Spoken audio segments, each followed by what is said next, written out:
while the South African wing Cobus van Wyk makes his debut. Up front, the former England international Tom Palmer has his first start. Marco Taulen, look at him there at number 8, a really impactful back row forward.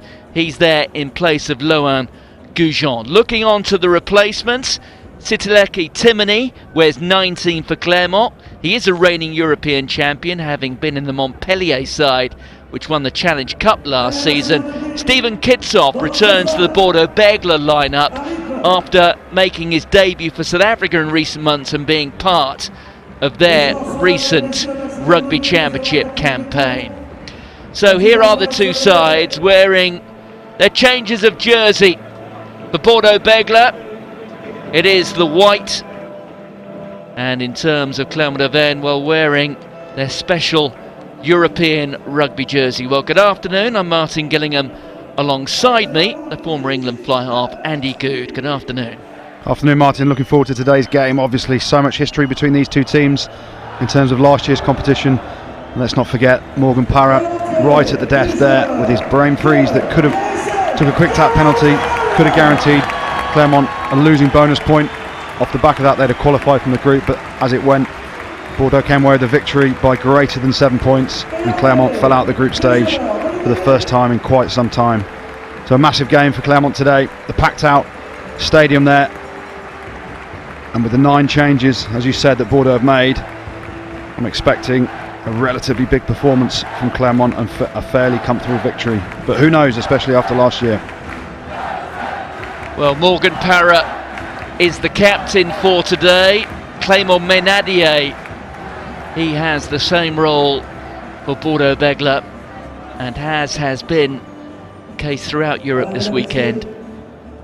All 46 players pausing in memory of Anthony Foley.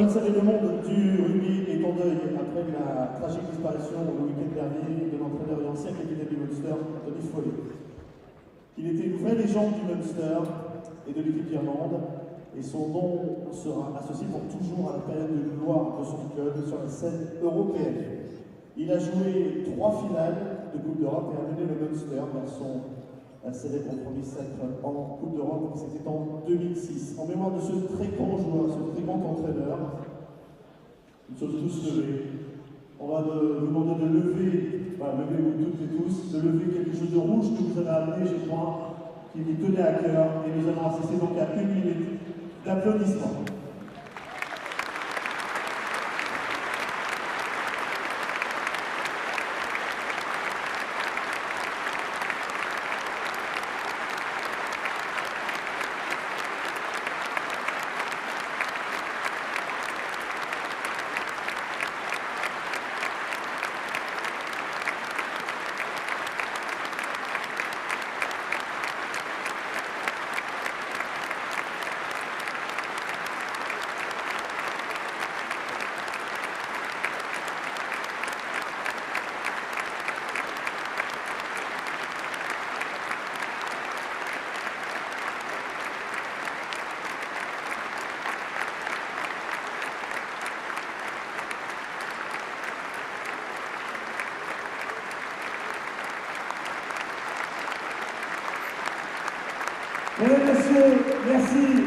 Well, Andy, it's a fierce, bruising, uncompromising business, as you well know, in professional rugby.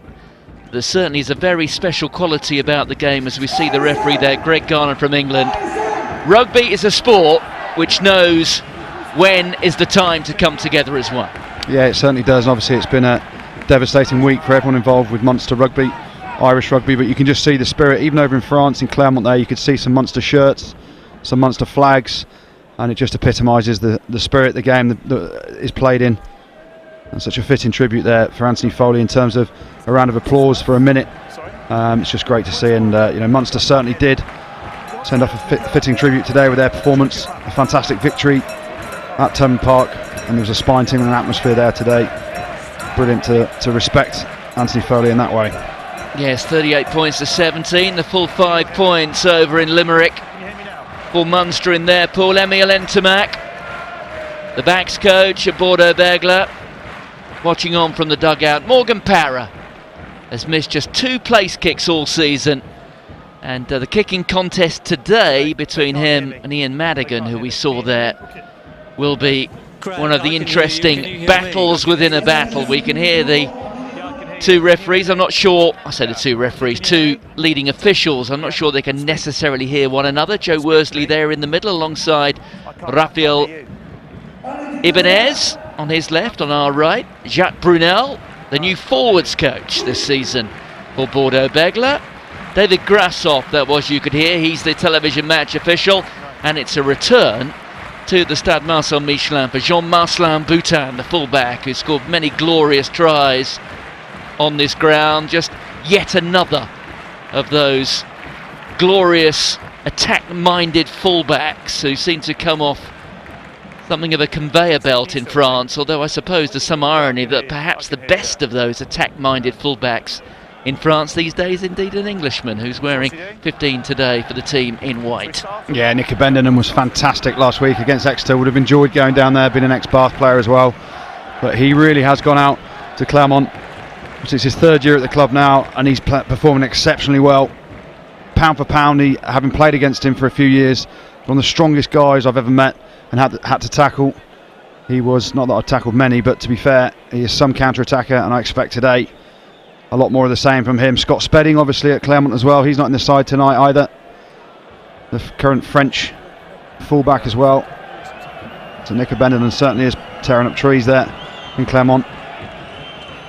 Yes, I guess it's a discussion for another day, but there does have to be some concern about whether that was Scott Spedding's smartest career moves. He's made a good few career moves in the past when he came over from South Africa to first start playing for Brive, and then he moved on to Bayonne, where he really established his reputation. But he's gone up to the Auvergne now and found himself up against a fullback who is pound for pound, and certainly in terms of form, playing rather better. So Spedding's match playing game time opportunities appear to be quite limited these days, and particularly with a view to the November internationals, do have to wonder whether he will be at front of mind when Guy Novès picks his side. Yeah, obviously with Nicky Bendenham in the form he is, Scott Spedding's not getting a looking at the minute. But credit to Nicky Bendenham. You know, he's gone out there, his third year, obviously won European Player of the Year a couple of years ago as well, didn't he? A fantastic player, great bloke as well. Obviously he's got David Strettle with him, his second year out in France. Both realised that the England opportunities were few and far between, so took a fantastic opportunity to go out and play at a real powerhouse of European rugby. And after their performance as a team last week at Exeter, people are questioning now, is this Clermont's year to finally get over that last hurdle of trying to win the competition? It's the question we ask year on year, isn't it? Well, I was going to say that's the concern you do have about that question, because it is that time of year when we are saying surely this season will be Clermont's. But remember, they've only won one top 14 title, and that was 6 years ago, despite going to the final now on 12 occasions. And they've been to 2 previous finals in this competition and have yet to win one. They have won the Challenge Cup, but their role, almost on a perennial basis, would appear to be more bridesmaid than bride. So Greg Garner does now have his channel of communication to David Grassoff and others who need to hear from him. Ian Madigan will get us underway, who's settled in very nicely into France as Ian Madigan, although I think it's worth making the point it wasn't entirely a shot in the dark to move to southwest France. He, albeit a good few years ago now, used to go down there on his holidays with his parents. His mother's fluent in French, so he has certainly settled in nicely. That was a catch there from Marco Taulen. Look out for him. Outstanding player, as is Sebastian Taufi-Fanua, who got the try last week. Those 3 tries in the last 7 or 8 minutes against Ulster, which set them up nicely. The kick ahead there from Boutin, but it's well covered. And there is the touch from Cami Lopez.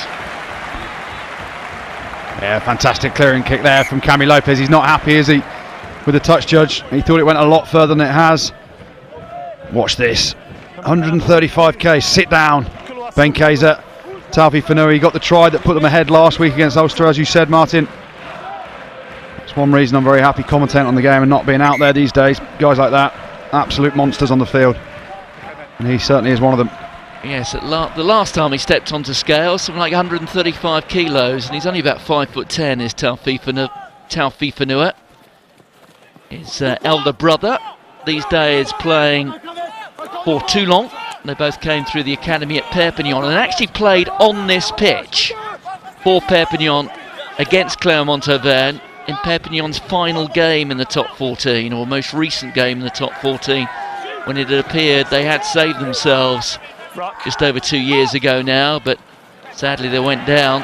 One of the great clubs, 2009 top 14 champions. That ball taken by Cyril Cazot, and now there's a break out wide, the little inside ball.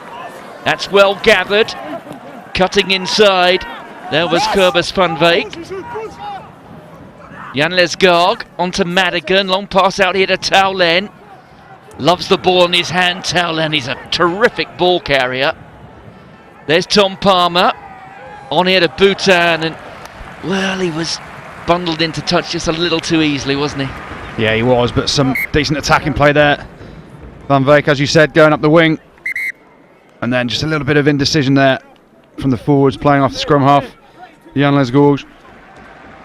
Just see a bit of luck. It was Remy Lamarat, wasn't it? Just chasing back. Tapped the ball back into Van Beek's hands and steps off in field, breaking tackles. He looks a strong runner, doesn't he? You see?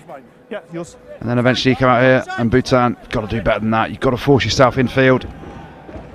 There's too many Clermont defenders down that short side. Well, the line-out throw misses its men, finds Taufifanua. Here's Luc Braid on there to the captain for the day, Clément Menadier. Menadier, one of those new France internationals, capped on the Tour de Argentina in June. There's a good carry. Well, it's a good start here for Bordeaux. And there's a knock there for Julian Bardi, who's down, so temporarily they're down to 14 and gaps are appearing. Here's Bhutan. Oh, he has got through, I think. You can hear the referee just confirming, and Jean-Marcelin Bhutan did wonderfully well. He was tackled. I thought he might have been stopped, but he seemed to get there. Now let's just wait for the confirmation here. It looks like the try has been given. Yeah, it has. Brilliant break there from Bhutan.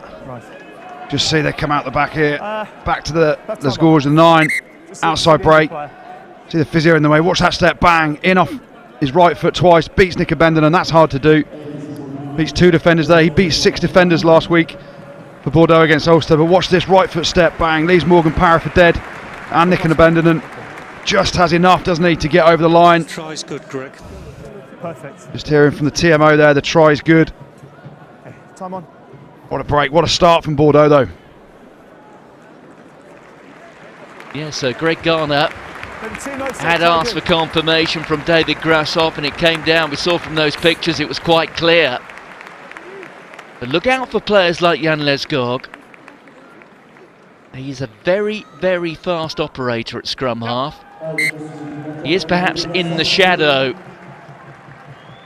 of Baptiste Serrin at Bordeaux Begles, but he's very, very swift indeed. And Julian Bardi, well, appears to hurt a wrist or a forearm very badly. So after just a couple of minutes, well, Clermont-Auvergne find themselves trailing and a man down. So it's 7 points to 0. That's just been knocked on by David Strettle.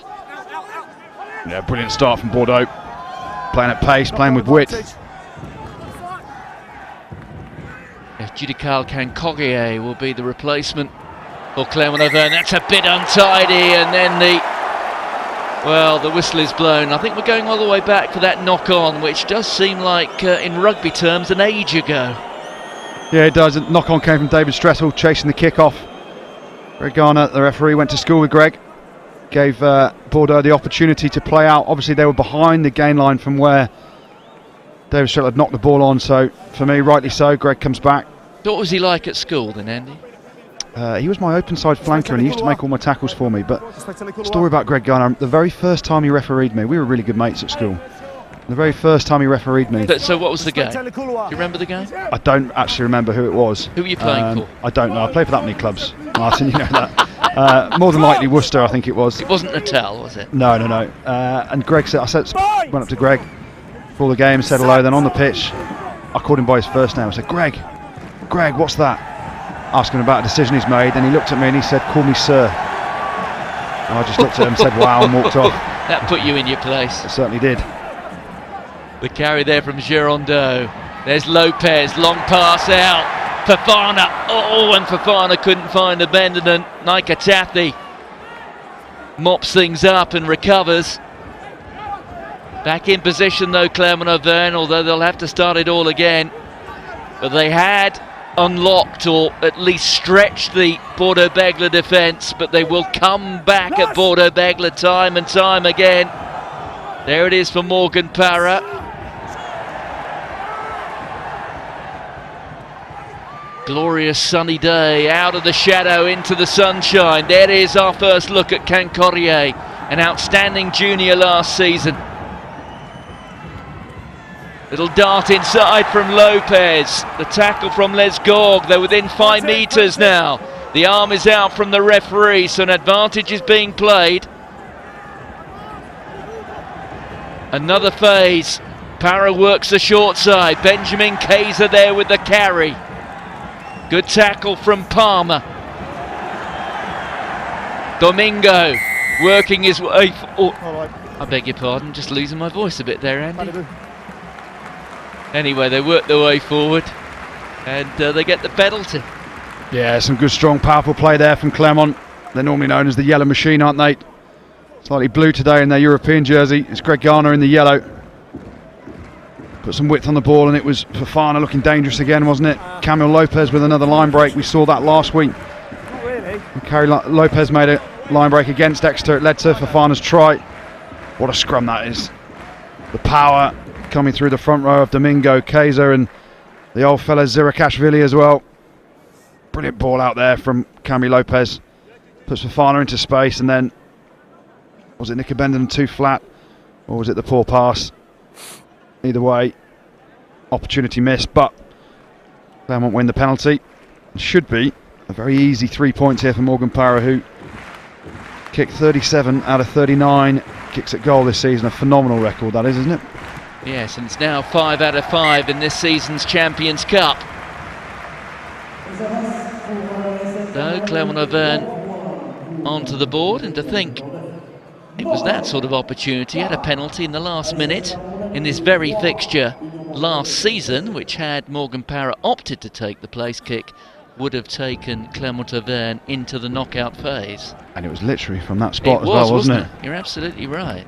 Absolute brain freeze from Morgan Parra. A few demons he's got to put right today. So 7 points to 3. Stade Marcel Michelin. Absolutely packed. 19,000 people, and that's a terrific break there from Spence. Oh, and he couldn't quite find Van Beek. And if he had done, well, what might it have meant? That is an amazing opportunity missed there. Just see, Morgan Parra doesn't think the ball's out. Spence does, just gets it out the back door, doesn't he? Benderman coming across with a brilliant tackle there. And Van Beek, that's an easy take. Get two hands to it. Coaching point, always told as a young kid, if you can get one hand, you can get two. Catch that.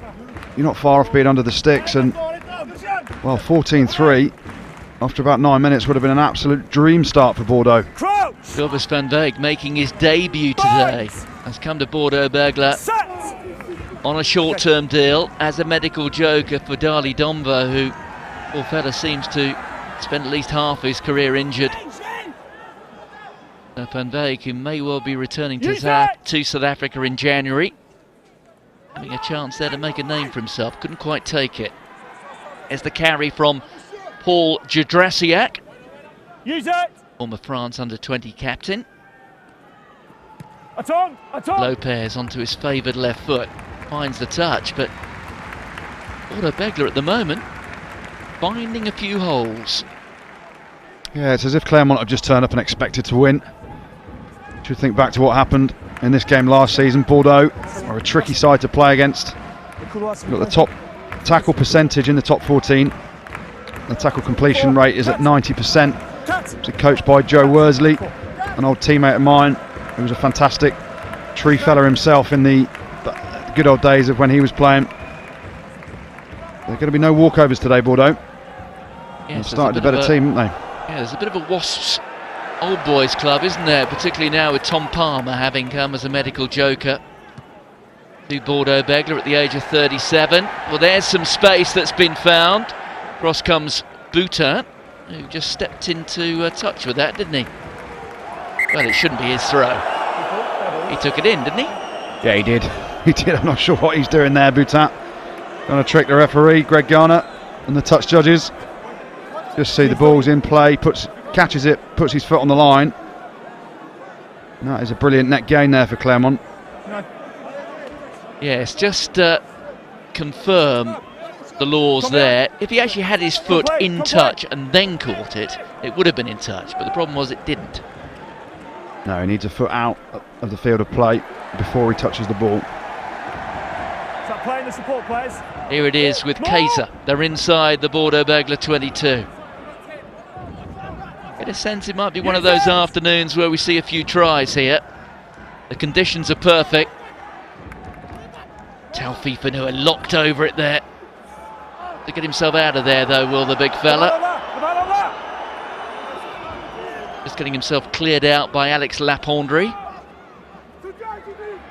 There's the carry from Jadrasiak. He's half stripped. Stripped in the tackle. Stripped in the tackle, says Greg Garner, but it went forward off the hand of Bordeaux Begles. Kaiser plays scrum half. There's Lopez out here to Fofana. Fofana inside one tackle and then loses it forward. Jan Lesgorg touches it down, and that should be a 22 dropout. Interesting one. I thought he was stripped there. Brilliant footwork again from Fofana, wasn't it? So Greg Garner is right. If it was lost forward and it's gone into the 22, into the in-goal area, it is a 22-metre dropout. But you're right, you just feel there's going to be a load of tries there. This should have been a penalty against Talfi Fanua. Got his massive frame in the way and Leo all over the ball. You just see, that's a rip, isn't it? That's a strip. As you said, it was Lesgorge stripped the ball from Fofana, and that should have been a scrum to Clermont, 5 metres out. Here's Girondeau. Girondeau, who made the move a year or so ago from Racing 92 on a long-term deal. Here goes a Benetton. He needs to be cut down early. Van Veek making the tackle that time. In far side from Lopez onto Remy Lamara, another France international. Here's Lapondry. And Corrier. Fofana pops it over the top. Basketball style skills being used at the moment by Clermont. Kick end over end there from Parra, but the ball sits up nicely for Talabula. Talabula, such an exciting runner. We saw that last week when he was given the opportunity very late in the game. Bit of a missed-time run by Andrew Trimble from the restart, wasn't it, which proved rather costly. Yeah, it was, and Talabula went round the outside. A bit of a schoolboy error from Trimble. Talabula went round the outside, then he skinned Marshall, put a lovely little chip kick in, regathered, offloaded. That's where the penalty try came, but there's Nick Abendon. He runs hard, does Nick Abendon. And then there's a lovely little box kick that came from Morgan Parra, but the chase on the inside wasn't as Clermont would have liked, and it was Boutin that cleared his lines. Does get that feeling of, again, that there's going to be plenty of tries today. Both teams love to put width on it. In there by Lapondry, there's Girondeau. Use it! Territory almost shared, really. Just slightly in favour of Clermont at the moment. Parra. Tackle from Braid. Oh, and it's turned over, flipped up there. Oh, then it's lost forward by Taulen, but the referee has blown his whistle. There is Marco Taulen, who was in the Bordeaux Begles Espoirs side at the end of last season when they beat Clermont in the Espoirs final, which is essentially the second teams, the leading academies, the youngsters. And they played that final in Limoges in May, and it carries big reputation, doesn't it, in France? Yeah, it does, and it's great to see a club like Bordeaux winning that. Okay, yeah. Just goes to show you don't need to always spend the huge cash to get the world stars in. You can develop a load of players through your academy as well. Bordeaux have got a fair few of those guys having come through their academy system playing today. Brilliant turnover there from Luke Braid and Hugh Chalmers as well. Talk about Hugh Chalmers, 200 plus games for Bordeaux. Really what you want players to have a long career at a club, literally the opposite of what I did. That's where you build a spirit around players like Hugh Chalmers. Emil Entermack controlling the touchline. Yes, they were promoted from Pro D2, the second division Bordeaux Begles, just 5 years ago. They actually finished 5th in the second division that year, but they won the playoffs between the second, third, fourth and fifth clubs. But they have gone on from strength to strength in the 5 years since. Now the best supported side in Europe, average crowds of 24,000-25,000 every weekend at the Stade Chaban-Delmas. Where is the ball? It looks like it's been turned by Clermont. There's Para. Back to Lopez.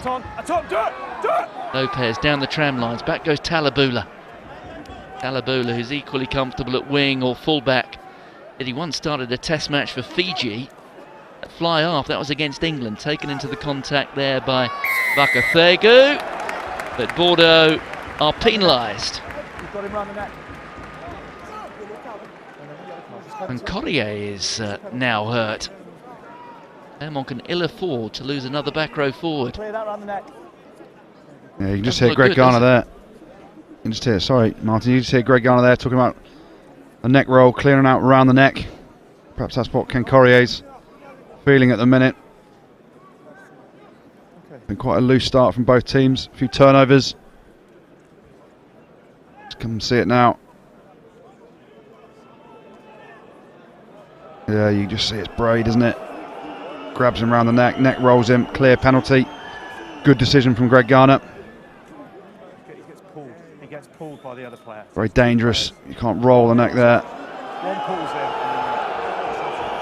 You just hear the Stade Marchal Michelin faithful venting their frustrations. Asking Greg for maybe a little bit more. Is it a yellow card maybe? I don't think it is. Certainly worthy of consideration, isn't it?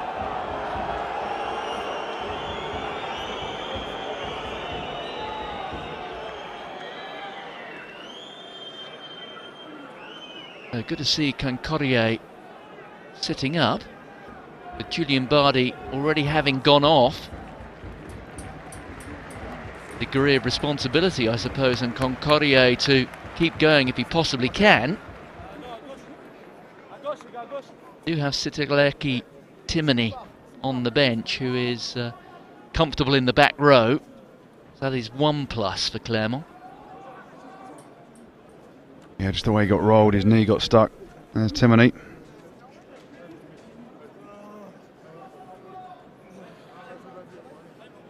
This change may be necessary, and it certainly means that Vahamahina and Jadrasiak, if Cancorrier does come off, they will now, and he is coming off, although looking at that, it's not the neck, which is actually the problem, is it? No, he got his knee stuck underneath. When he got rolled, his right leg it was, I think,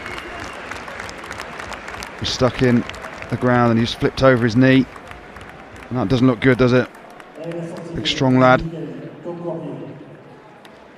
His left knee actually, isn't it? Yes, Cancorrier came through the Massy club. Like Sekou Makalu, who we've seen making such an impact for Stade Francais, and he's some player, isn't he? Yeah. And also through Massy, and also in the back row, down at Toulouse now, Yakuba Camara. He too is out at the moment with a knee problem. Massy is one of the great sources of young talent these days. So the Clermont bench looking a little stretched, and they trail by 4 points. Approaching the end of the opening quarter. The only try coming from the Clermont old boy, Jean-Marcelin Boutin. advantage. Penalty advantage being played now to Clermont. They get a free roll of the dice, which the referee decides doesn't come. Penalty against Cyril Cazot. 5, support player. Yeah, you just hear Greg Garner there. Give him the penalty for taking the support player out. And you just see Tom Palmer's not helped himself either. We're trying to collapse him in the air. Yanking that down, and then another one. Cazot, wasn't it? Another kick for Morgan Parra. Can he keep this run going? Aurélien Rougerie. 15 years ago, a little more than 15 years ago, he played in his first major final. Aurélien Rougerie, the 2001 French Championship final. Rather predictably, I suppose, knowing the history, you would be aware that Clermont lost it. Beaten 34-22 by Toulouse. So, Morgan Parra. Just 2 kicks missed all season. A season which started the 3rd weekend in August in France. And he maintains that sequence. Stunning record, isn't it? I remember when Brock James went through, I think it was much of January, February and March without missing a kick. Numbers that were slightly slanted by the fact it was over the Six Nations period and there were 1 or 2 free weekends. But, I mean, this is a sequence which compares with that, isn't it? Yeah, it is. 2 fantastic kickers, both. Obviously, Clermont. History's there, and Brock James has moved on to La Rochelle now, but it's just unbelievable the kicking statistics coming out of every league at the minute. Morgan Parra, is topping that. 39 out of 41 isn't a bad record, is it? Well, that was another chance for Cobus van Beek. It came a bit sharply, rather like a slip catch, but just glancing off the fingers there of Paul Judrasiak. But if Van Beek could grab that, who knows? His name won't be that familiar, certainly not to European viewers. Cobus van Beek, but he was part of that junior Springbok side which won the Junior World Championship 4 years ago at Newlands in Cape Town. Andre Pollard and friends picked South Africa to victory against New Zealand. Quite a few of those players for South Africa are now playing their rugby in France. The likes of Jacques Duplessis and Dion Liebenberg at Montpellier. There goes Les Gorg. Bordeaux have been a bit quiet in the last few minutes. Taufi Fanua with the carry. There's Les Gorg.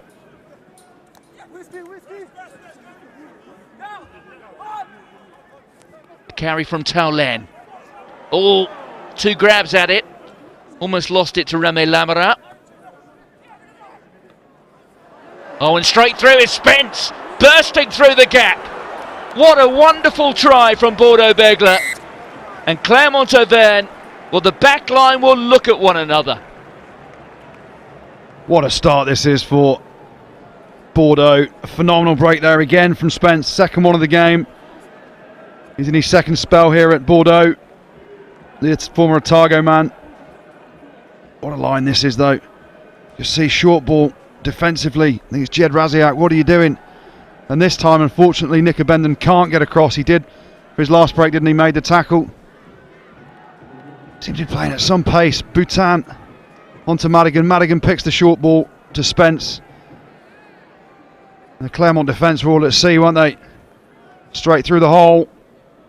What a start this is for Bordeaux. You can just see Clermont defence. Morgan Parra sprinting out the line. No cohesion to that defensive line at all. And Madigan and co have got the ability to find Spence, put him through the hole. This has got a little bit in it from last year, hasn't it? And Bordeaux went ahead. They fancied themselves today. Indeed, these 2 sides, as I've already mentioned, were in the same pool last year and both won the away games. Bordeaux won here, Clermont won down there, but look at the burst of pace here, and it's almost from a standing start from Jayden Spence, a player whose rugby career over the last 2 years has just seen him shuttle back and forth between Dunedin and Bordeaux. Oh, and straight into the attack there are Clermont Auvergne, but just losing it forward. And away comes Les Gorg. And now there may be 1 or 2 gaps here, perhaps. Here's Talabula taking on Nika Taffy, who stood up well. In support there was Cyril Cazot. Les Gorg. Chalmers. Taufi Fanua. Well, Bordeaux Begles have come here to play rugby, but a little bit of indiscipline there, and they immediately hand a chance to Morgan Parra to take back 3 points. Yeah, they look to be playing fast and furious, Bordeaux. Playing out of their 22 there, and then just a penalty for going off their feet. Not staying on your feet in the clear out. I think it's potentially Taufi Fanua. Pretty hard job to stay on his feet with that weight. And there we go. You hear Greg talking a bit of French. We learned that at school together. So you didn't have the ball, you've gone off your feet. Bit of relief here for Clermont at 14-6 down. A little bit shell-shocked, making errors. There we go, Taufi Fanua takes the ball into contact, but it was Nadia, wasn't it, the hooker, the captain, just lost his feet, saying sorry. The free kicks for the flanker. And again, Morgan Parra with a relatively simple chance to drag them back to 14-9. But his confidence must be so high off that kicking tee. He's not missing this, is he? Just go through the routine. It's a little chip, apparently effortless, and straight through that gap between the 2 uprights. And Morgan Parra, at least where the scoreboard is concerned, is keeping the men in yellow and blue alive. Yeah, I find it amazing that he's not in the French squad either. Guy Novez obviously doesn't rate him as a 9. World-class goal kicker, but he's not in the current French elite squad, is he? This is a conversation which goes back more than 12 months now, but... Oh, and Morgan Parra goes to ground, and Cobus van Beek was in there, and Parra is down, and van Beek could have a few problems here, possibly. Could be one of those little turning points in the game. Paul Dix is over from the touchline. Let's listen in. Landed on his torso. Yeah. You just need to check that. What influenced the man tackling him? Okay. David? Yes, Greg. Just have a look at that challenge in the air, please. Okay, Greg. So we're looking at Van Beek, the wing.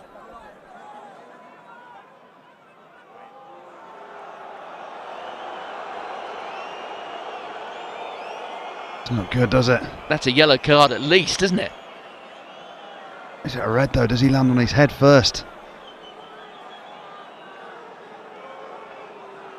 Oh, it's upper back, shoulder, head. Let me just Saw have a look, Keith please. Earls get sent off earlier, didn't we, for Let me just Munster? have a look, please. Greg, one more for you. One more. Just there, he lands on his head first, doesn't he, I think? Well, he's had a mixed debut, hasn't he, Cobus van Beek? Just a minute, David. Just a minute. Just a minute. Just a minute. That's fine. Okay. I'll come over here then. His first touch was sublime. Okay, David. Greg, go ahead. To me, That's it's all a yellow. the angles we have. Okay, to me, so he's tackled him in the air, and the guy's landed on its side, and he hasn't followed through with a tackle. He's landed quite high on his back. Okay, show me the best angle you've got for where he lands, please. Well, you So get I'm a thinking he lands sense on his here back at the that moment. David Grassoff and I've Greg got his Garner, head. one is erring on the way of yellow and perhaps the other possibly red. Do you think here, Andy? I certainly do. Greg, his Just first bear with words me. were, I think it's a yellow for me. And the TMO, it's David Grasshopper, isn't it? He's trying to say, actually, he's fallen pretty highly up on his shoulder back area, maybe his head. Which in code word, he's trying to say it's a red, not a yellow. Yes, will Greg He's showing that in Garner real time, alter his please, view David. now? Greg's now asking to see it in real time to make the decision. It's Greg, not. let's roll it in real time. It's dangerous. I agree. It should be a yellow. Well, he's got 19,000 fans at the Stade Marcel Michelin Yeah. who are urging Okay, David. him to pull out a red card here. Okay, Greg. Okay, for me, he hasn't followed through with a tackle. He's landed on his back. It's a yellow card, not a red card. Okay, Greg. You heard it then, didn't you? It'll be a yellow card. It is a yellow card for Van Beek. And so they didn't follow through with the tackle. I think that's really good refereeing there from Greg Garner.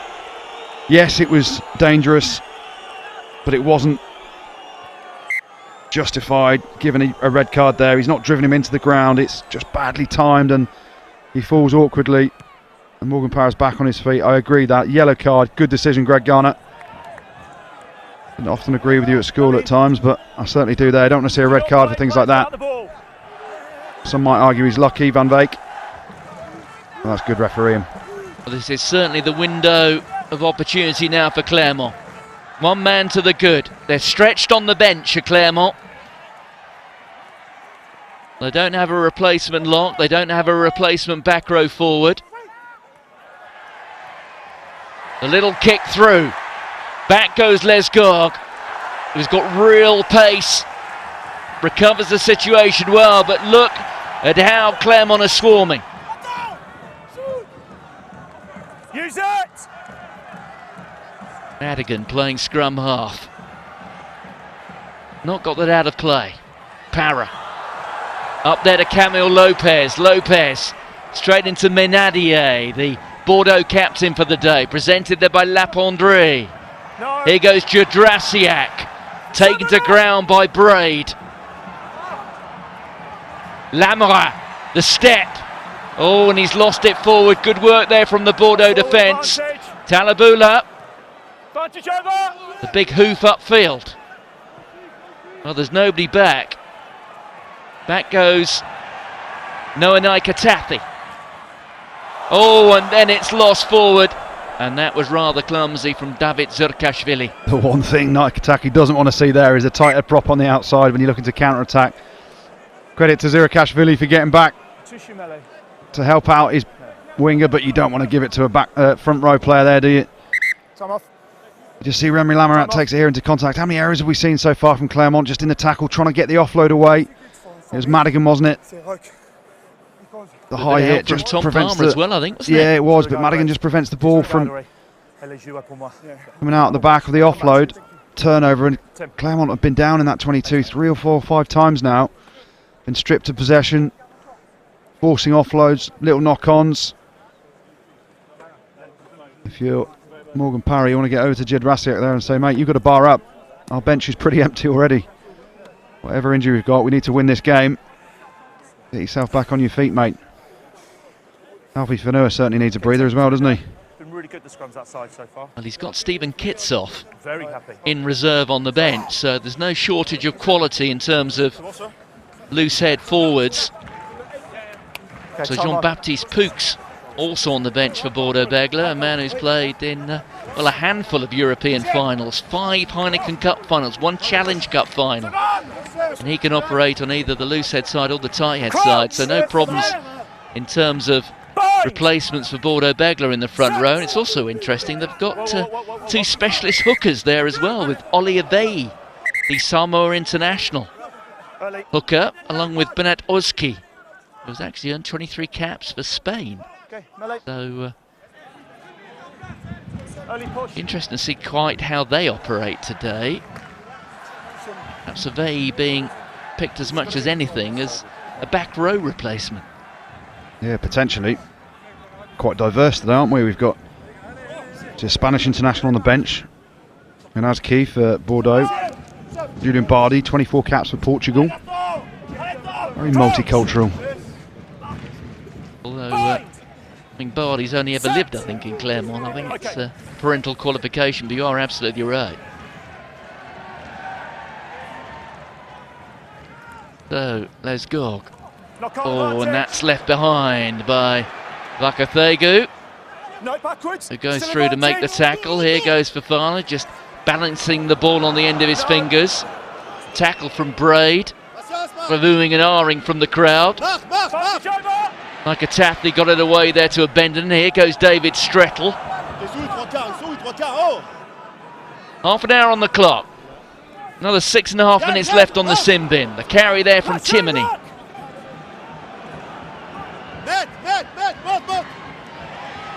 Possible numbers here on this near flank for Clermont Auvergne. Fofana just rolling through the tackle, scooped up by Bahar Mahina. There goes Judrasiak again, offloading to Girondeau. Here's Bahar Mahina.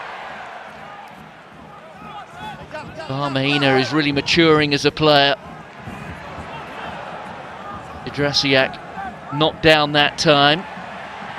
Now, bit of space here. Strettel, the little dab through for Naikatafi. Can he get down to it?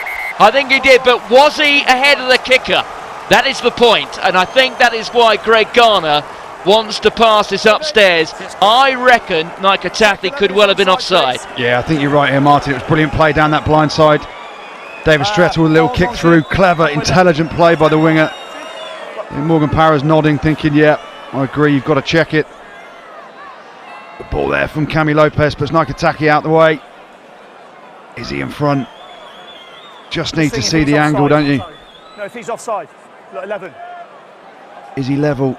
He looks in front from this angle, but it can be deceptive, can't it? This could be the angle. Judrasiak with a big ball carry. The tempo that Clermont were attacking at was phenomenal. Morgan. Lovely ball there from Lopez. Braid struggling out in the wide channels for me. Does look just a touch in front, doesn't he? Naikataki. I think this one will be chalked off. What do you reckon, Martin? Yeah, it's about half a metre, isn't it? I think try. It hits the player, doesn't it? It's not massively clear, is it? But it hits the wide player as well. Well, they seem to be talking in terms of a try here. It catches Jean-Marcelin Boutin on the way through. But he's offside though. He's in front of David Strettel when he kicks the ball. That's all the angles we have. Okay. So I can't really see from the screen if he's clearly offside. At the time the ball is kicked, the player is in front. There we go. Okay, so which is all we need to know. Player. Correct. So he's then played onside by the actions of the white player. It's then onside. So he's saying it's a try. You may award the try, Greg. It's a Wow, try, yeah. Not sure I agree with that. So the try has been awarded. Another one for Noah Naikatafi. And that, remarkably, his 8th try of the season. Yeah, he's had a very good start as Naikataki. Top try scorer in the top 14, isn't he? But the words there, you heard the TMO talk about he was in front of David Strettel when David Strettel kicked the ball. It then hits Jean-Marcel Boutin. And Greg Garner said the actions of the white player puts him back on side, and these have played the game long enough to realise that if you're in front of a kicker, you're offside, unless something's changed in the last sort of 6-8 months that I've retired again. I'm not too sure, but as we're always told, as players and as TMOs and as commentators now, the referee's final decision is always the right one. Try given. Clermont right back in this. So Morgan Parra with the attempt at the conversion, and predictably it goes straight through. He maintains his 100% record today, his 100% record in the competition so far, and he still just missed 2 kicks all season. Well, here is the moment of controversy.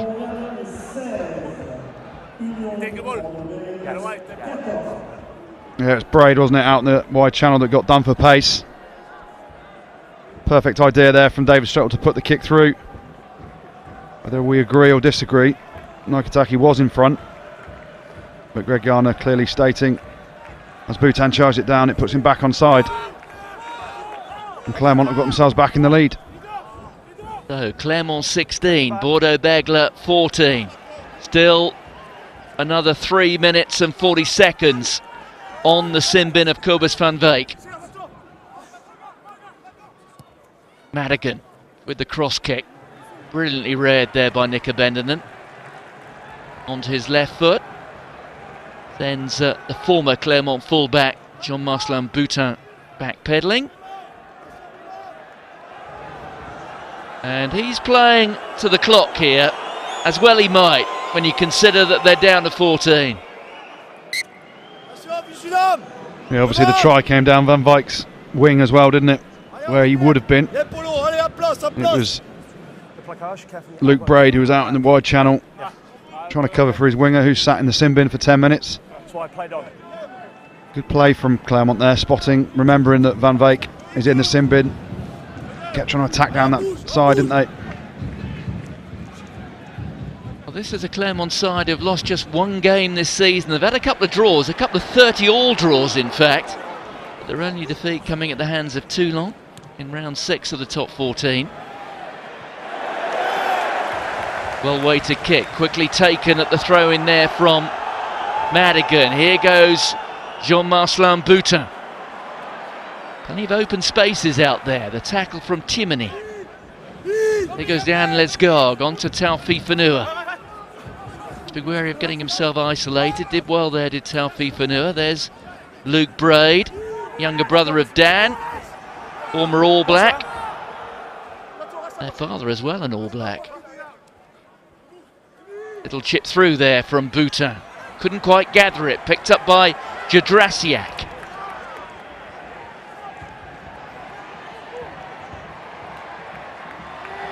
There's Fofana.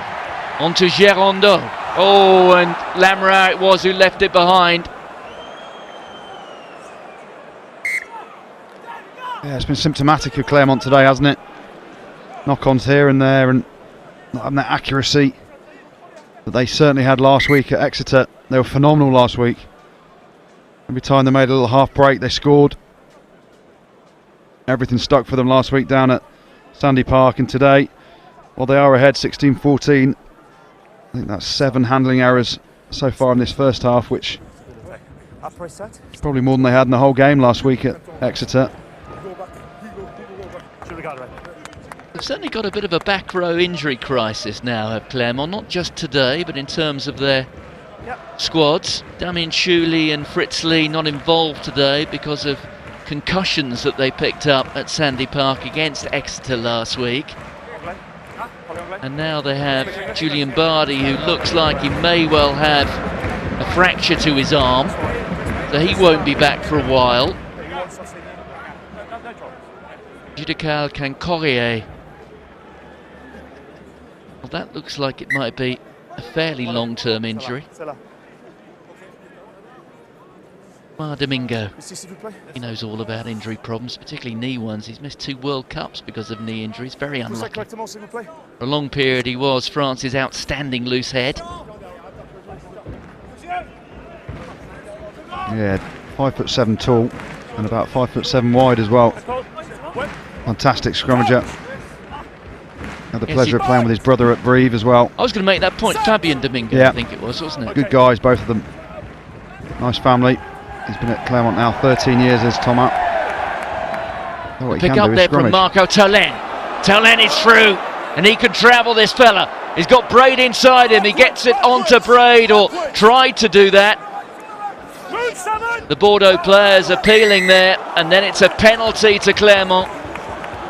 And there's certainly a degree of frustration here from the visitors. Let's take another view at this. Brilliant breakout there, wasn't it? From Taulen. Difference is when you've got such a powerful scrum that Clermont had then. There's no knock on because he hit it backwards. Yeah, Greg Garner just talking about him hitting it backwards, so there's no clear knock on. You can tap the ball backwards, you can't tap it forwards, but you just see that powerful scrum of Clermont's. It's all going forward. The whole back row was scrummaging, so it takes out the 6 on this near side. He's putting so much effort into the scrum. Scrum was going backwards at a rate of knots for Bordeaux. But Taulen, how well did he do picking up and going down the blind side? And then they were unlucky, weren't they? So Bordeaux now back to a full 15. Cobus van Beek out of the sin bin. 3 minutes to go to half time. Clermont lead by 16 points to 14. Couloir, please.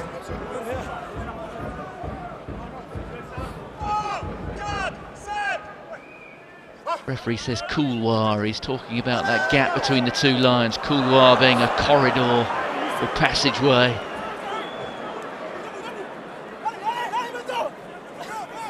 See how not all is going well in the set piece for Clermont today. There's Madigan. Use it! Been a stunning first 40 from Bordeaux when you consider some of the names have been left back at home. Baptiste Serrin, Julian Ray, Adam Ashley Cooper, Gendré Moret, who was huge last week against Ulster. Jefferson Poirot, the France international loose head. Well, Tom Palmer was stripped. Away comes Jadrasiak. There's Para. A little poke through, but straight into the hands of the Bordeaux player. He tries to find some space, but it sits up nicely there for Camille Lopez. Off goes Noah Naikatathi, the try scorer for Clermont. Lopez offloading to Para, back to Fofana. That's the halfway line. 90 seconds to go to the break. Wait, that's it. There goes a Bendenon onto Timony.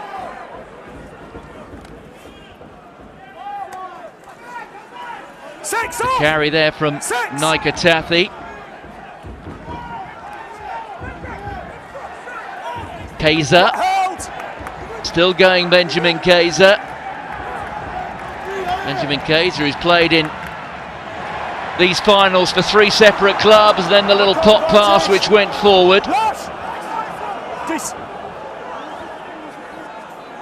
In steps Jan Lesgog, little chip over the top. Oh, I'm not sure I agree with that, Greg. It was knock-on advantage. When you kick the ball away after a knock-on, that is advantage over, and we just saw Clermont held onto the ball so well, didn't they, for about 14 phases, and then again the error comes just as they're creeping into that Bordeaux 22. Perhaps saw a little bit too much of Jadrasiak there for my liking. They were playing at pace, weren't they? Just lacking that accuracy, Clermont, in this first half. A lot of endeavour, a lot of tempo in their game. Just too many ball handling errors, and it's as if they're expecting to score at every opportunity, as they did last week against Exeter. And this game's actually taken a very similar course to the top 14 game, which was incidentally the last game that Bordeaux have lost this season. They've on a 4-match winning run, but Bordeaux went into a bit of a lead in the top 14 game. Clermont here at the Stade Marcel Michelin ended up winning that day back in September, 40 points to 16, so I'll be expecting something similar for the Clermont faithful. Yes, that match just 5 weeks ago on this ground. So for the second straight season, these two teams guaranteed to meet one another at least 4 times this season. Twice in the top 14, twice in Europe. May prove to be more than that. That's half time. Ian Madigan will pop this into touch, and that'll bring the half-time whistle. There it goes from Greg Garner. And in some respects, Clermont-Auvergne a little fortunate to be ahead here. Bordeaux, 2 stunning tries. A try for Clermont coming from Noah Naikatathi, but the Stade Marcel Michelin is very quiet indeed, but it's Clermont who are in front, but only just.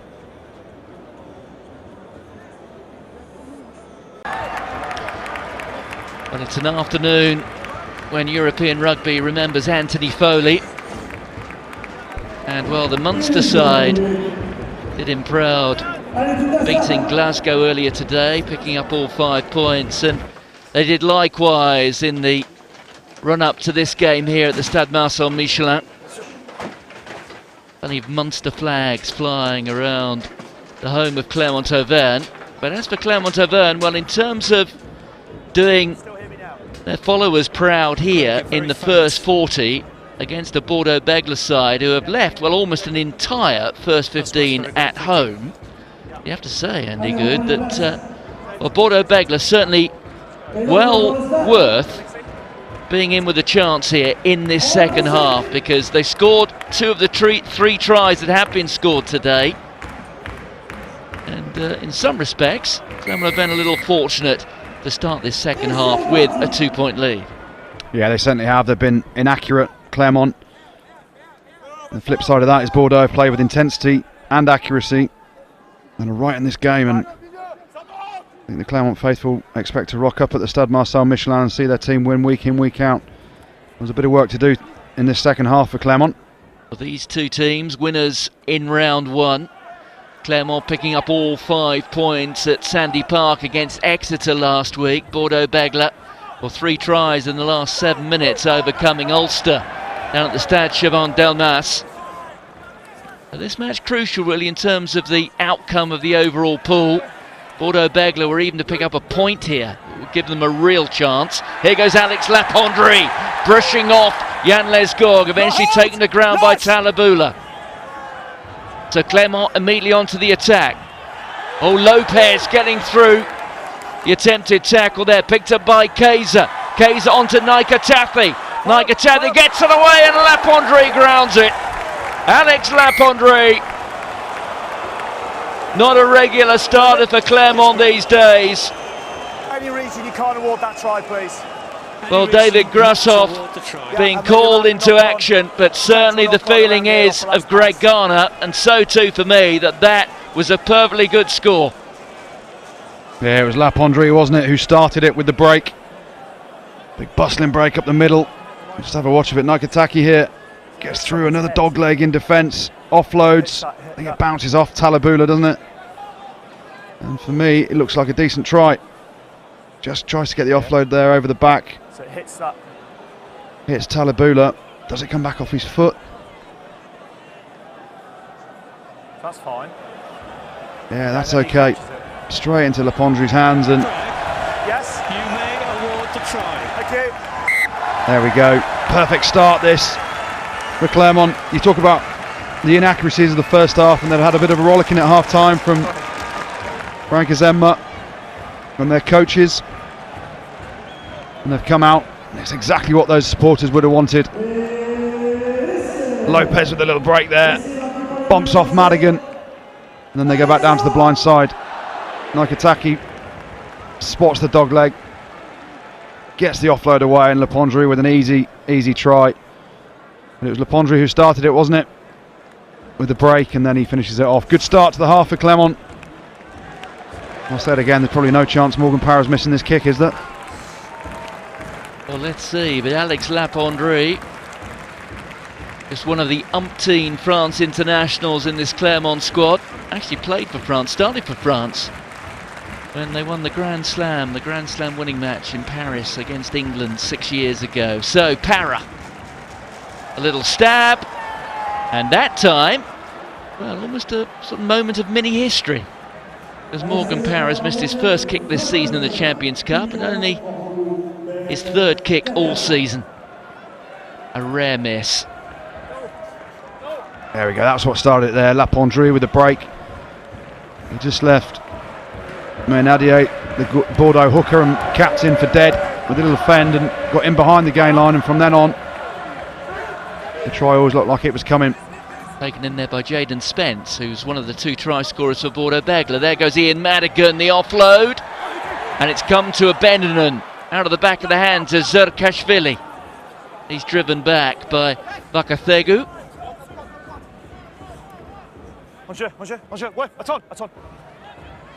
Lopez with plenty of time looks up, finds his space, and pops the ball straight into it, and it skids off the top of the surface, and there was nothing that the former Clermont player Jean-Marcelin Boutin started off the try scoring today.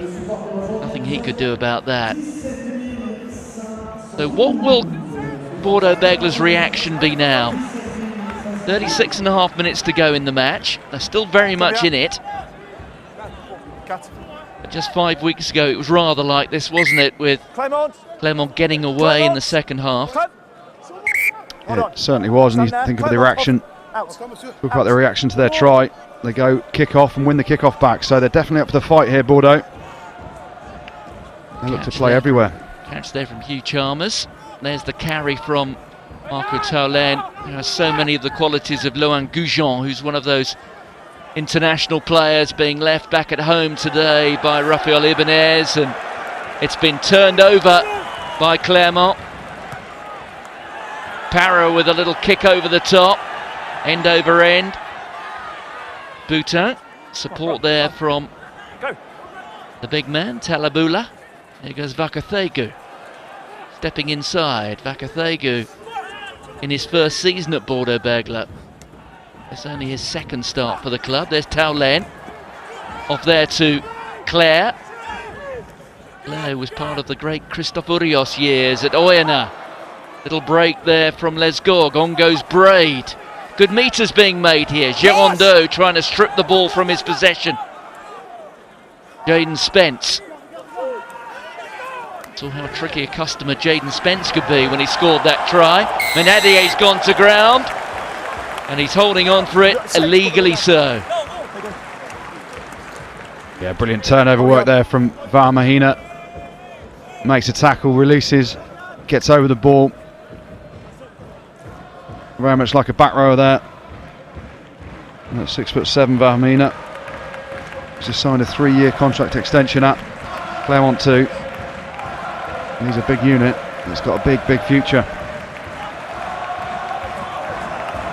You see it there. Actually, it was Fofana that made the tackle, and both him and Varmahina got over the ball. No support there for Bordeaux. But they're playing with some intensity, Bordeaux, aren't they? Some pace. They look confident.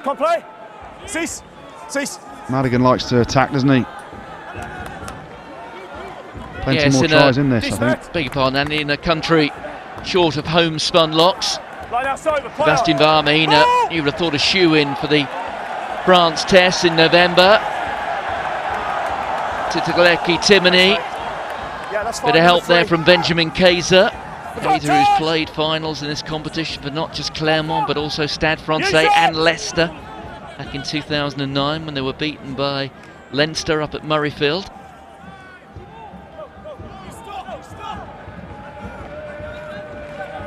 There's Timony over the ball along with Varmahina. The pick up there from Varmahina. Lopez inside ball there to Wesley Fofana, cutting across field. Well, there were one or two hands laid on his collar and on his shoulder, but that was classic Wesley Fofana. Yeah, it was a brilliant line from him. He's a fantastic player, really graceful ball in hand. And what a line that was. He had an outstanding game for Clermont last week. He had 5 clean line breaks. And that was another one, wasn't it, this week? You just see the line he takes. All the drift defenders coming across. Inside he goes. The inside defence found some lazy defenders in there, and he's great on his feet. And Clermont really have started this second half at a million miles an hour. Cyril Cazot, and before him Sebastian Taufifanua. Sure that Joe Worsley will be looking at the contributions of those two. Barely, there's Taufifanua, and then it's Cazot. Certainly wasn't, where Cazot is concerned, a case of nice one, Cyril. Yeah, anything but. You just talk about line integrity and the defensive work rate and what happened there. Taufifanua was slipping underneath the line. Defensively, you talk about staying up on the inside, making sure there's no holes on the cutback, and you just wonder whether Taufifanua has emptied the tank. Just became a bit lazy in keeping the line intact there, and players like Fofana and guys like David Strett will love to go and find those matchups, look for the holes around the breakdown, and a brilliant line and finish by Fofana there.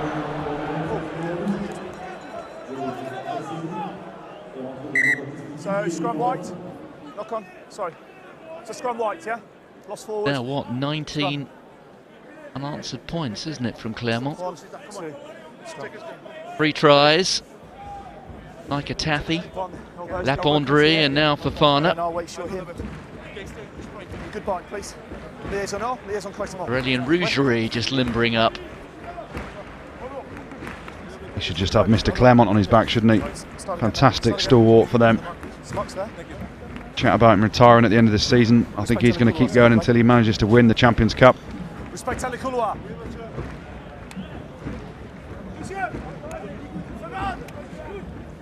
Rougerie, now 36, will still be 36 when we come to Champions Cup final day. Out in there from Lesgard. Bordeaux still have much to play for. There goes Lesgard. He's a sprinter. Oh, and then the offload, and couldn't quite get it away. You can see they've made the alteration there, have Bordeaux Begles, with Jean-Baptiste Dubier coming on. We will come back for the knock-on from Bordeaux Begles. You talk about work rate of players, and hopefully we see it on the replays. Brilliant first phase move here. Madigan dummies one way, goes the other. Lesgard gets round the outside. Watch where Van Mahina comes from. Second row, you've got out the scrum and you're covering back there. That's a player that wants it, doesn't it? Got his head shoved up in the second row, and he gets out the scrum. He gets to be that defensive player in the back line. Outstanding work rate. I believe Saint-André did actually pick him to start at 6 in a Six Nations match a couple of seasons ago against Scotland up at Murrayfield, I seem to remember. Wasn't an experiment that was pursued any further, but it is a nod to Sebastian Mahina's versatility. Lionel Boxey's just stripping off.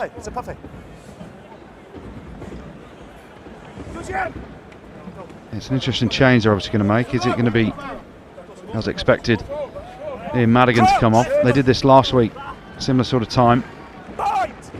And on came Boxey, and what Bordeaux did, they went back to tight, they went back to their power runners. Forward dominance.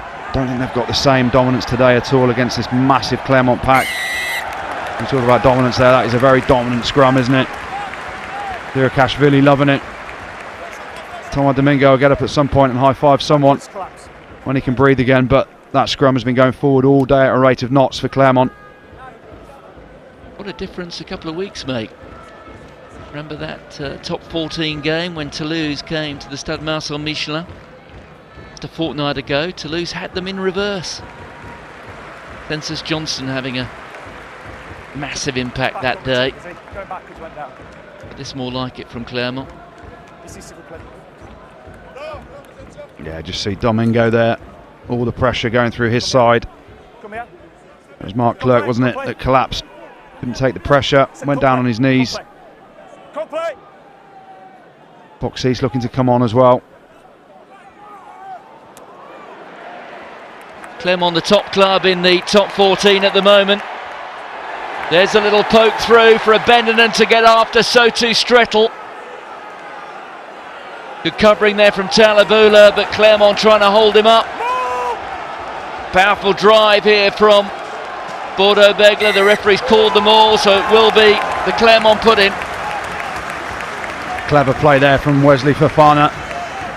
There's a lovely little breakout from the line out, ball over the top from Ben Kaiser to Morgan Parra, then the shift it down the line. Fofana puts a great kick through there, sees Van Veek up, and then watch this from Fofana, gets underneath, Talabula gets the ball up above his chest, holds him up, and you heard Greg Garner call maul. He knows if he can stay in there and keep Talabula up, they get the turnover, they get the scrum. Well, it just shows the class of Wesley Fofana. We saw his try a couple of minutes ago. Very, very intelligent rugby player. So the alterations being made here. Ian Madigan has gone off to be replaced by Lionel Boxey. Also on is Stephen Kitsoff on the loose head side, replacing Sebastian Taufifanua. Kitsoff, who was one of the outstanding loose heads in the top 14 last season. Made his Springboks debut earlier this year against Ireland. Has been away with them in the Rugby Championship, so this is his first appearance in a Bordeaux jersey this season. Morgan Parra popping it up. There's the hard and direct running again. Scooped up by Parra, taken on by Judrasiak. Parra again just being scragged by Marco Talen, and Luke Braid gaining possession for Bordeaux. So a timely turnover. Gorg takes it himself. Good kick from the scrum half. Yeah, good clearing kick. Cami Lopez with the wrong option there.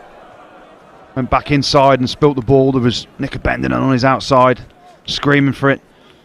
Eventually, Good play there, good defensive play from Taolin. And then Braid gets the turnover. And Bordeaux relieve a bit of pressure. They've been under pressure all the way through this second half, all 12 minutes of it. 2 tries from Clermont early on. They're looking very dangerous. Beg your pardon, Annie. No shortage of good quality number 8s for France these days. Oh, and that looked to me like a deliberate knock-on from Lionel Bergsis.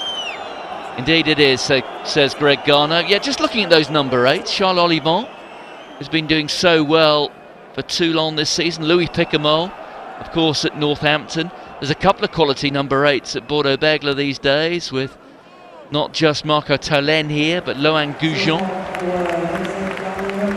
Yeah, Goujon's a good player, isn't he? Big ball carrier.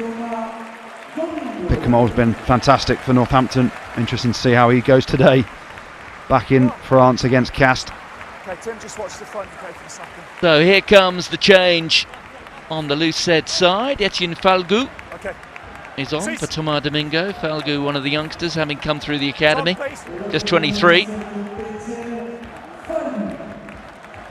Yeah, the Bordeaux scrum changes up front certainly made a difference in that last scrummage. Advantage. Ball in the possession there of Tierney. Penalty to Clermont. Greg Garner. Greg, that's 4 penalties to 0 second half. Well, the point just being reinforced there from David Grassoff. Too many penalties against your team in this half. Have a chat. Any more? Could be a yellow card. Yeah, Greg doesn't speak that much French, does he? Because he started trying to talk French in the first half.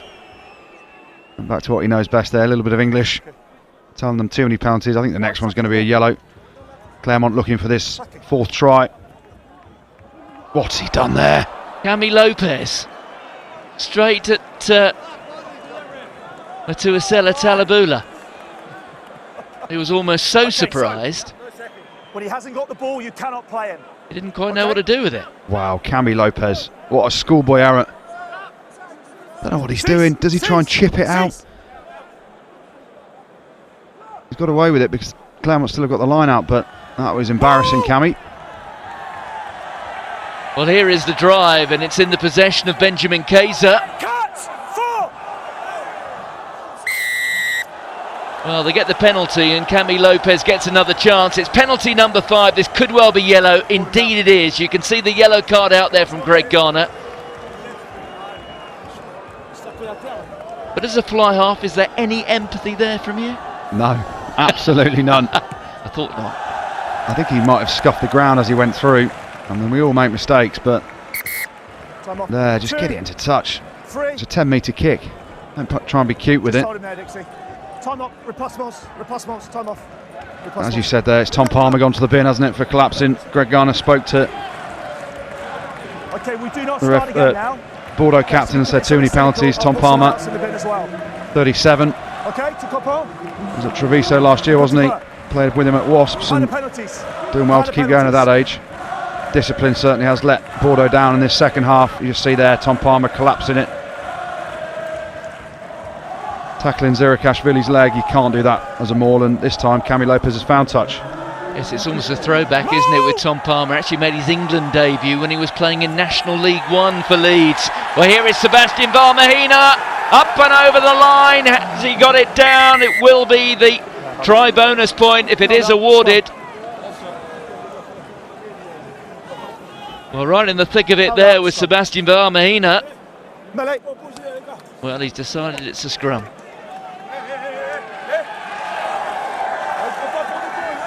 Yeah, I think it was Luke Braid that got underneath. Vermeen is a big unit, isn't he? See the power of Zirakashvili bouncing off 1 or 2.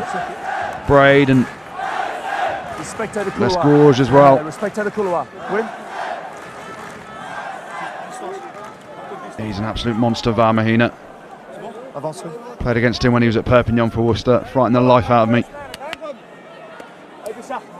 And it's all been Clermont this second half, 16 minutes into it. Only a matter of time until this 4th and bonus point try arrives. Yeah, Sebastian Barmahina spent 3 seasons down at Perpignan. Started his professional career up in this part of the world. Actually made his top 14 debut off the bench for Brive. You went a little bit further away that last scrum. And moved down south, 3 years in Catalan country before coming back up to this part of the world to join Clermont. I left Brive just as he was joining. Crouch! He's been a fantastic player for Perpignan, although he's part of the team that got them relegated. He's enjoying his time here at Clermont. Signed a 3-year extension. So 3 tries on the board. Can they get that try bonus point? Lopez sweeps it out wide. Abendinen off the left hand. Strettel picks it up on the half volley. He's cut down by Boxis. And also Dubier there. Holding up. Well, Clermont are penalised. Easy. Yeah, it's Nick Abendinen's pass at the end there. A little bit inaccurate. Stopped David Strettel, bouncing ball. And eventually some brilliant cover tackles from the Bordeaux back 3. They win the penalty, and again they managed to relieve some pressure here. Brilliant kick there from Boxes. That was a decent touch finder, but you see there Boutin steps in on the bend and tries to get the ball out of the tackle. Strettel gets stood up. Look at the effort there. I think it's Braids there again. Boutin. That's what you want to see as a coach in Milan Tomac. Joe Worsley, the defensive coach out there. Want to see the heart to get across and make the tackles. Stop. They play Bordeaux are under pressure in this half, but they are putting everything into it. Bernardowski, Spain international, replacement hooker, one of 3 hookers in the, or specialist hookers I should say, in the Bordeaux 23 today. Adole Avei, I suspect operating as a back row forward from the bench today, and now there's a chance because there are numbers out wide, and here goes Wesley Fofana. Nika Tathi off the outside of the boot, but that was straight there at Van Veek, who was quite acrobatic there, really had to bend his back to grab that. Van Veek, well, if he was looking for touch, he didn't find it. Here's Abendinen. Strettel cutting inside. Braid's been everywhere today. His first appearance for 3 weeks since picking up a concussion. And just as you talk him up, he gives a penalty away. He has been absolutely everywhere. Greg Garner there doing him for not rolling away. But Van Veek, he takes the mark. Take a breath, son. Make sure you find touch. It's just pressure on pressure on pressure for Clermont at the minute. And Bordeaux, that tank is slowly emptying. Eventually, you do worry that the floodgates will just open and it'll be try after try. Just saw Naikataki off his shin, the old shinner, and that was nearly a horrible episode for Van Veek. He slips. Luckily, he still catches the ball. You see here, Braid straight over the ball, doesn't roll away, off his feet. You give about 3 penalties there away against Luke Braid. Cobus Van Veek, former Western Province, and also the Stormers, went to the Pal Gym School. Same school which produced a certain Marius Joubert, former Springbok centre, who had such a good spell at Clermont Auvergne. Straight through the middle, Donna Santra. Bordeaux Begles, certainly in parts here, competing very well. It was Braid again then, wasn't it? You heard the referee, straight through the middle. It's Braid, you just see him, works his way through, trying to poke his head, gets through the middle, holds them all up, collapses it. Brilliant work. Defensively, he has been absolutely everywhere. He's an outstanding player, isn't he? Former World Junior Player of the Year at the 2008, what was then the Junior World Championship. Former Auckland captain and Blues captain in Super Rugby before making the move over to France. Brother Dan still involved with the backroom staff at Sale, part of the coaching team of Steve Diamond. Joe Worsley there in the middle.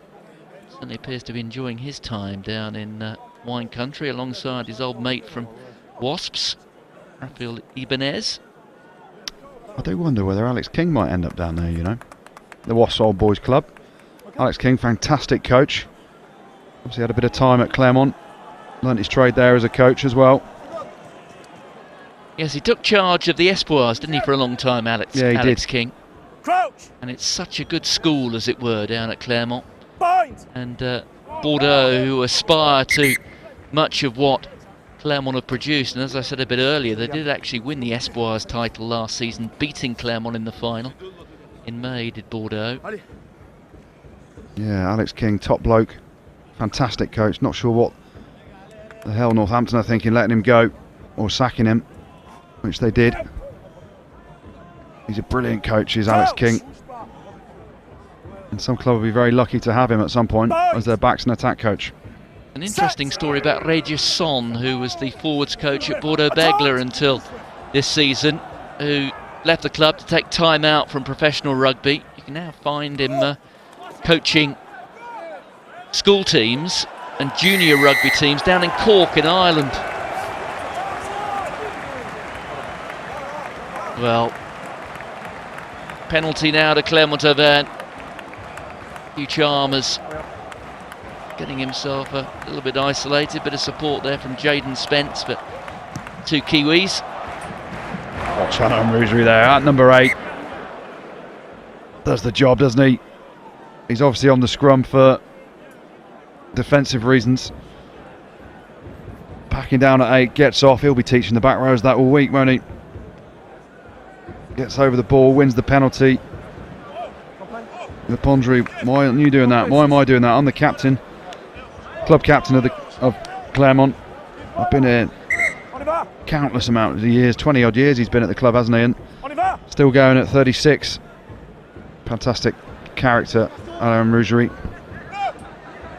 Hugh Chalmers, one of the leading line-out thieves in the top 14. Not that time though.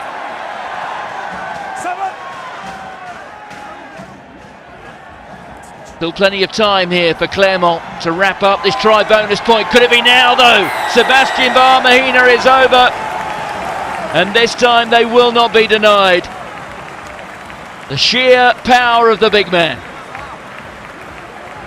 Yeah, I spoke a couple of minutes ago, called him an absolute monster, didn't I?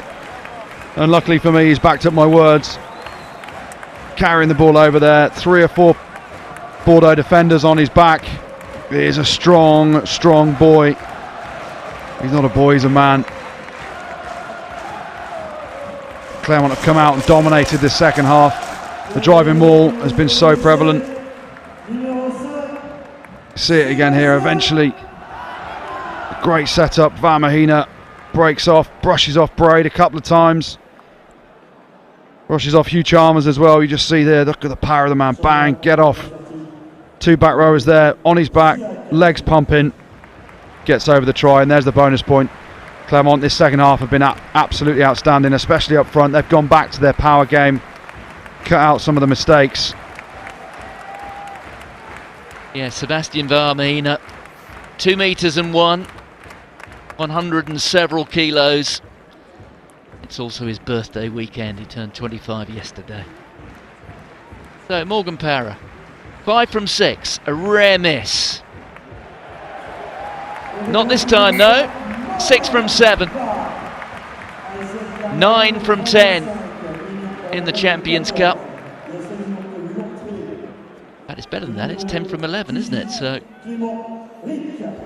in excess of 90% in the Champions Cup. It was Rougerie again, wasn't it, in there? Rougerie's actually playing in the back row due to their injuries now. In the line-out drive, absolutely loving it he was.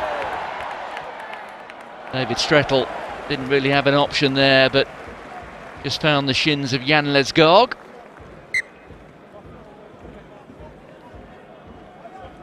There's another Warrior. Jean-Baptiste Poop. Rougerie's everywhere. Takes the kick off like a back rower. Scrummaging, getting turnovers, getting involved in the driving maul. That's absolutely brilliant to see. Should have called rank really and put a younger buck in there in the back row, but he's doing a fantastic job. Lopez on here to Remy Lamara.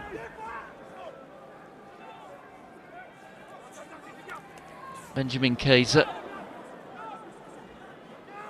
Lamoureux has moved seamlessly into this Clermont backline, having made the move during the summer from Castres. Lamoureux was certainly one of the most wanted men in top 14 rugby when he made the move. There was one of the big Paris clubs wanted him, and I think they were offering rather more money than Clermont, but Lamoureux explained, my move is not about the money. It's about playing for a team which suits his style of play. Some people, I think, would pay to play alongside the likes of Camille Lopez and Wesley Fofana, with Nick Abendanon around you as well. Oh, Fofana, a couple of grabs at that. Back to Strettle. Nimble fingers, back to Morgan Parra. Is this Clermont's year? We ask that question year after year after year, and so far just 2010 has yielded one of the big prizes when they won the top 14 title, beating Perpignan in the final. Not too many survivors in this squad from that team. Turned over here by Bordeaux Begles. Here goes Dubier on there to Spence. Boutin, as he did so many times, into that corner for Clermont-Auvergne. And that is his second try of the afternoon. So still something to play for here for Bordeaux Begles. That their third score. Yeah, it started with a strip, didn't it? And then some great hands down the back line. You see Jaden Spence puts a perfectly timed pass in. Boutin sees that Nagataki's shoulders are turned in, so he won't be able to get back to the outside. Injection of pace. Acrobatic finish. Knows he might get his foot in touch. Pops himself up in the air, one-handed, great finish. And Bordeaux will be thinking, let's chase this fourth try. Let's chase the 4-try bonus point. Walk away here with something. Clermont have been utterly dominant in the second half. Well, history between these two sides shows, as Lionel Beauxis just catches the upright there, the contest involving these two teams has not seen the Clermont management's mathematics necessarily at its best. Remember that decision from Morgan Parra a minute or so from the end of the clash between these two back in January. You would have thought one or two instructions will come down from on high, that Clermont must be mindful not to concede another try here to Bordeaux. Change being made there on the bench by at scrum half.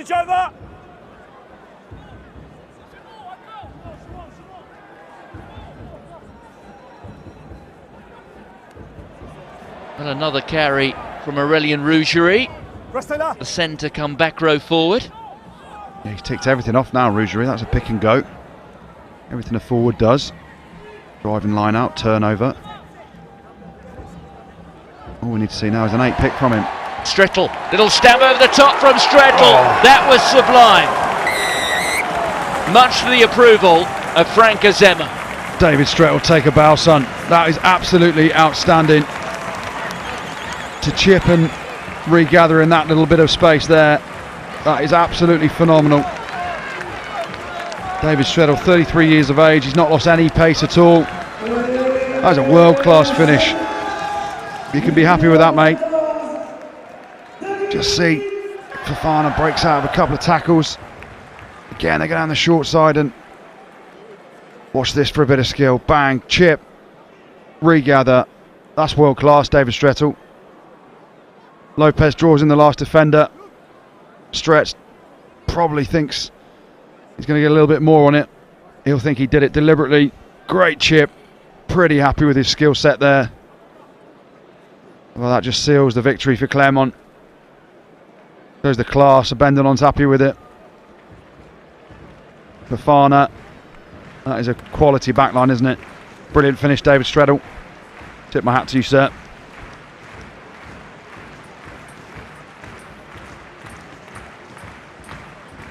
It's a rather greater test for the left foot of Morgan Parra. Well, not really. Very comfortable indeed. Just a little stab. Just feast on this for a moment longer. To do that at speed with such a deft touch.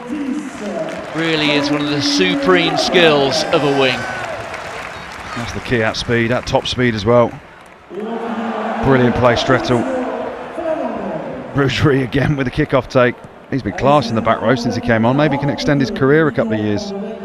Move in there.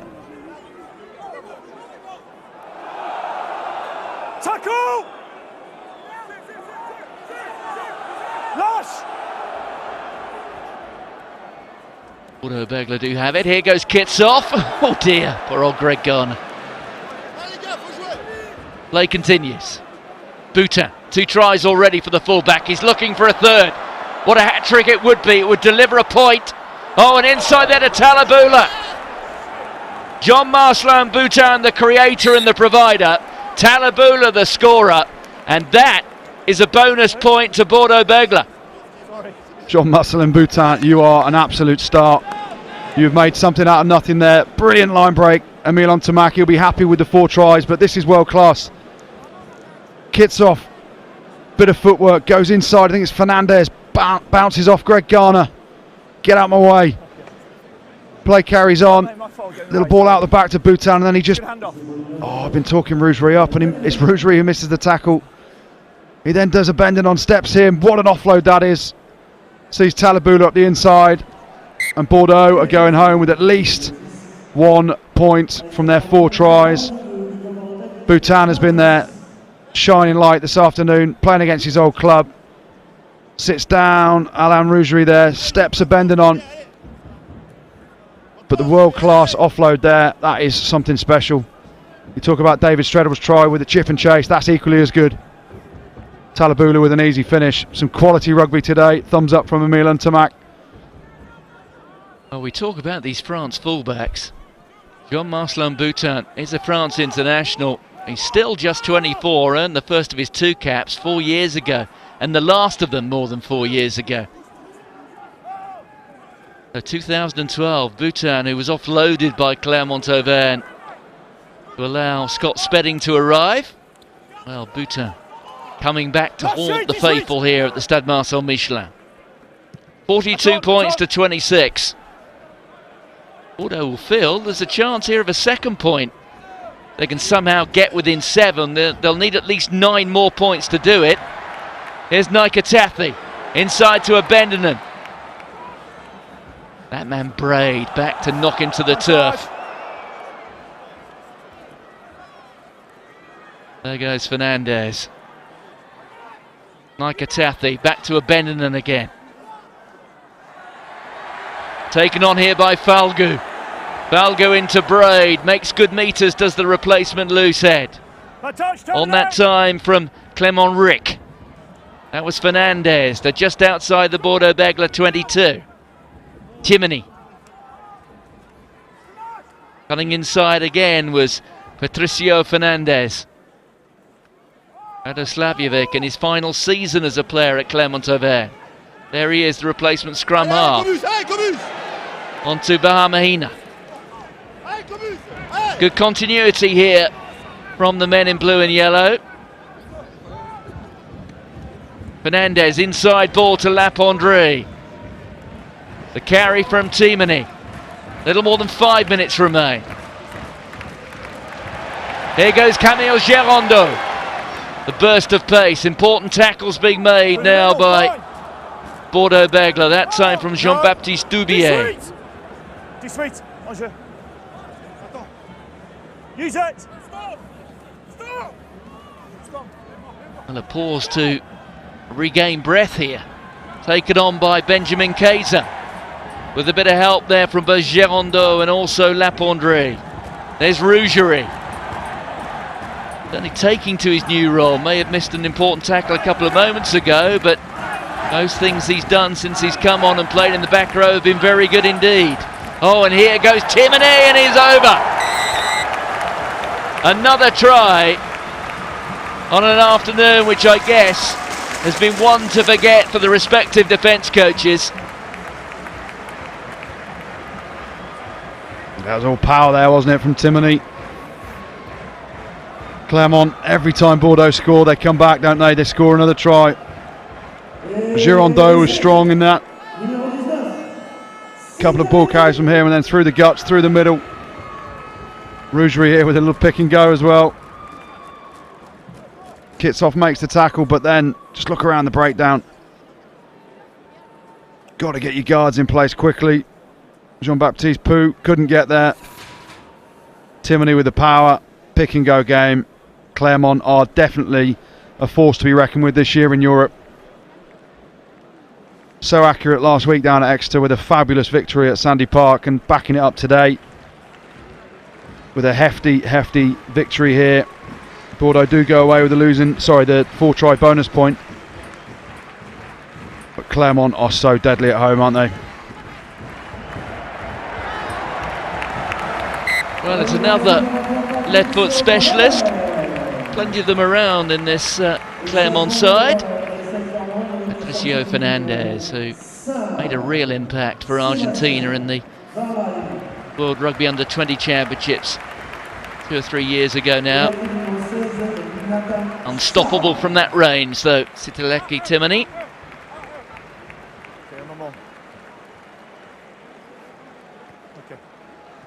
That just about settles the points now. 75, almost a point a minute. Clermont set to make it 10 points out of a possible 10. Bordeaux Begles will have 5 out of a possible 10, having picked up 4 last week against Ulster. Boutin, full of confidence. 2 tries, 1 assist, a major assist at that. Clermont allowing the ball to bounce, gathered by Fofana. 2.5 minutes to go.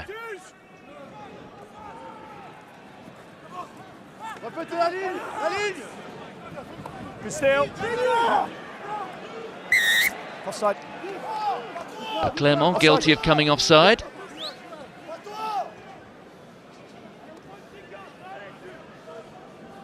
Merci. Well, David Strettel awarded the man of the match by the host broadcaster in France. Potentially for that one bit of skill. Watch it again if you get chance. Kits off there with the turnover. David Strettel named man of the match. Brilliant bit of skill for the try. So many Clermont players have stood up today up front, especially. Jed Rasiak's been huge. Van Mahina in the second row. They put all the graft in and Stretz gets it. A little bit of skill on the outside. Gets the man of the match award. In fairness, been some good contributions from Bordeaux Begles players as well. Thinking of Luke Braid and Jean-Marcelin Boutin in particular. Jaden Spence has been here, there and everywhere. Stephen Kitsoff, they're driving away. Oli Avei is on. They've now got 2 of their 3 hookers on the pitch. Rumble their way towards the try line. And ducking in, up and over. And they get the score. So yet another try. So it's going to be more than a point a minute here. Okay, cheers, mate. Cheers, mate. Cheers. So another one to add to the list. Gauthier Dubré, the replacement scrum half, the youngster. Yeah, that's all the work of his forwards again. Brilliant little dart here. It's under Lamarat and Timani.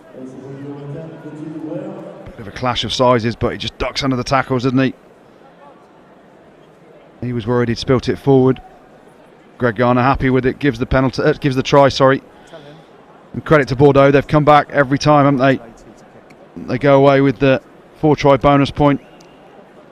Thoroughly deserved, led by Boutin and Braid, as you spoke about. And we talked before in the first half, didn't we?